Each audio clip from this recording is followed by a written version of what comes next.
конвертте экөөбүздүн айтып кетем. Биз уйгур халкынын атынан почти 100 тоннага дейин көмөк келди. Жейтин шеттен кийим материал куралдармен келди.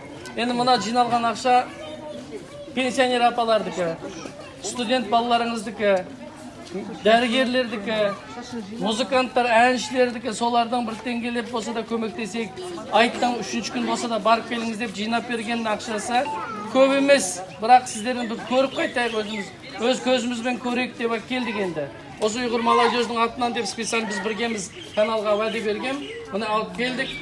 Әйтеуір сіздер жақсы үйге кірген кезде тағы бір келіп, тағы бір көмектесіп Алла нәсіп етсін. Сіздердің көмектеріңізбен осыны тапсыруға рұқсат етіңіздер. 33 конверт апайымызға тапсырдық, қалған осы кісі өзі берем деп. Рахмет сіздерге, жақсылықта кездескенше.